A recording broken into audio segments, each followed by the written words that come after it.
हमारी कौम का सबसे बड़ा खब्त पता है क्या है? मर्दाना कमजोरी।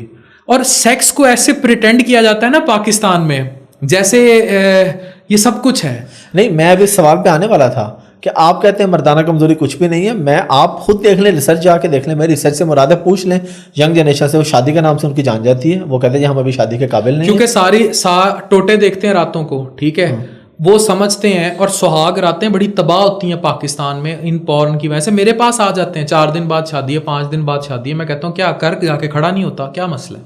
ठीक है, प्रॉब्लम्स उनके बाद में कह रहे होंगे स्टाफ को बाहर भेज दें, बात करनी है। बात अंदर क्या हो रही होती है?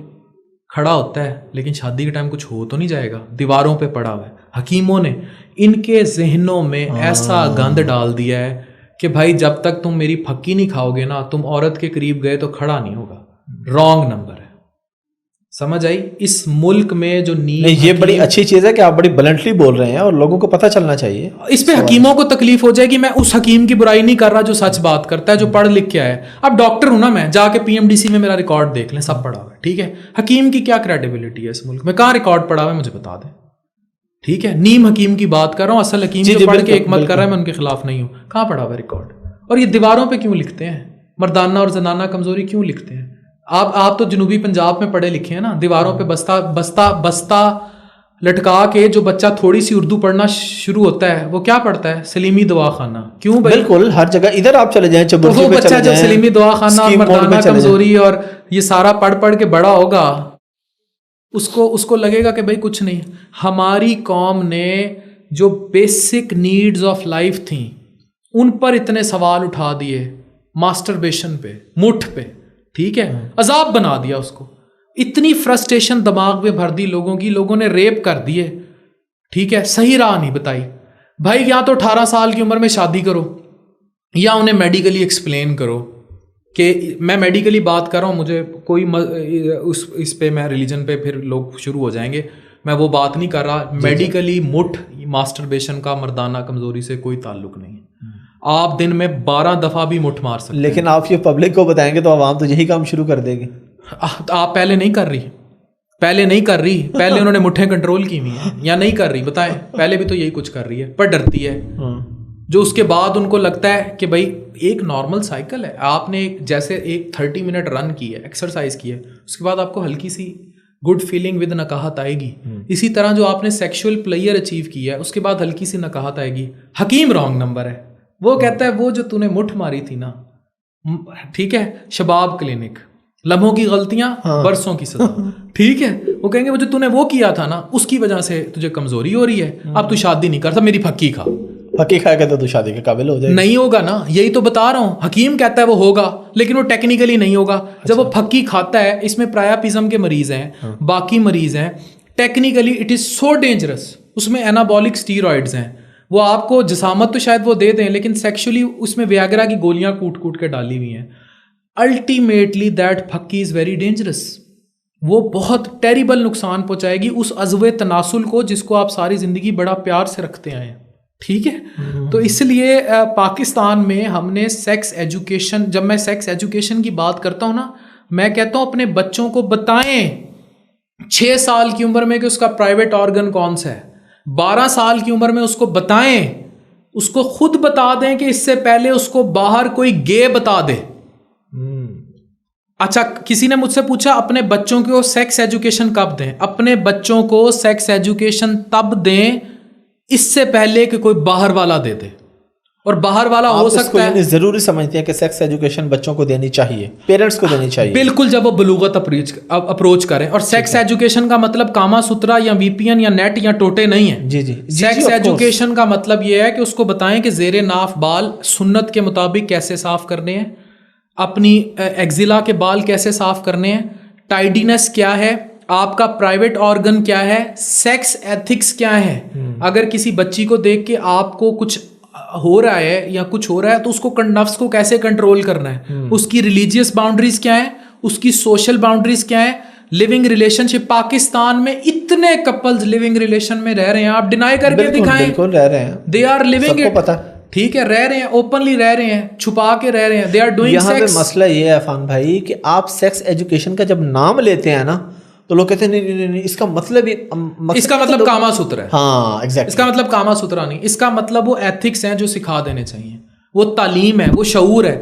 मैं तो इसमें उन तमाम उलमा को क्रेडिट दूंगा जो ये बात करते हैं। अगर बंद महफिलों में भी करते हैं, बहुत अच्छी बात है कि वो उन्हें बताते हैं। अगर आपका आलिम डिमांड कर रहा है ना कि वक्त पे निकाह कर दो अपनी बच्ची का और अपने बच्चे का, वो तो सुधार की बात कर रहा है, वो बिल्कुल सुधार की बात कर रहा है। आप दीन बचा लो। क्यों शैतान चीखता है जब निकाह होता है? आप दीन बचाते हैं। हम मेडिकल साइंस कोई शरीयत से बाहर नहीं है, नथिंग इज आउटसाइड। क्या कतर ने जो LGBTQ बैन किया है, लेस्बियन के, ठीक है, तो क्या वहां वर्ल्ड कप फुटबॉल नहीं हो रहा? ठीक है, कोई चीज पूरी दुनिया में शरिया से बाहर नहीं है। हमारी मेडिकल साइंस में कोई चीज शरिया से बाहर नहीं है। हमने चीजों को अननेचुरल किया है। आप कहते हैं कि एक बंदा, उसकी शादी हो, वो बाहर चला जाए, लड़की यहां पड़ी रहे। पाकिस्तान में एड्स इतना फैला दिया है, क्यों फैला है पता है आपको? उसकी वजह यह है कि जो ओवरसीज बाहर जाते हैं वहाँ फिलिपीनी भी हैं, ताइवानी भी हैं, तो दुबई में सारी वो नंगी टांगे देख रहे हैं, ठीक है, ब्रेस्ट देख रहे हैं open. How come you see कि जिसकी यंग बीवी यहाँ पड़ी हो, उसको अवेलेबल ना हो, ठीक है, और वो दुबई गया हुआ है और उसको सस्ता सेक्स, वो कमा भी रहा है, घर भी पैसे बेच रहा है, उसको सेक्स वहाँ मिल रहा है, ठीक है, इधर तो नहीं मिल रहा बेचारी को। ये बेचारी फ्रस्ट्रेशन में और पागल हो रही है, ज़हनी साइको हो रही है। देखें, ट्राई टू अंडरस्टैंड।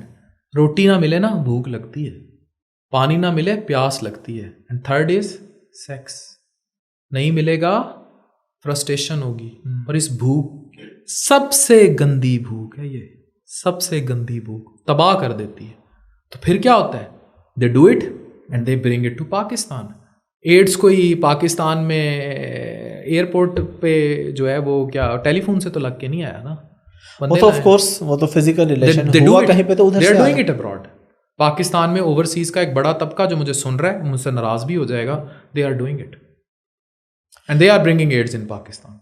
तो आप इस पे क्या फ्यूचर देख रहे हैं फिर, अगर एड्स पाकिस्तान में एड्स अन्नेवाह फैला हुआ है, पाकिस्तान में बहुत एड्स फैला हुआ है। जो डिनाई करते हैं गलत करते हैं, पाकिस्तान में एड्स फैला हुआ है और उसकी रीज़न बहुत बड़ी। डीजी खान में इतना बड़ा सेंटर है, डीजी खान के कुछ विलेजेस हैं, उनमें अच्छा खासा एड्स फैला हुआ है और उसकी बड़ी क्लियर रीज़न है, क्योंकि बहुत बड़ा, जिस शहर से, इस मुल्क के जिस शहर से जितना ओवरसीज़ बाहर गया हुआ है, उतना ही वहाँ एड्स का रेशो है। फिर बेचारी वो बीवियाँ जिनको कभी कभी आके सेक्स करते हैं या कभी कभी आके अपने, तो फिर बच्चे भी, मैंने 8 साल का बच्चा HIV पॉजिटिव देखा है, बाप बाहर काम करता था, क्या कसूर था उस बच्चे का?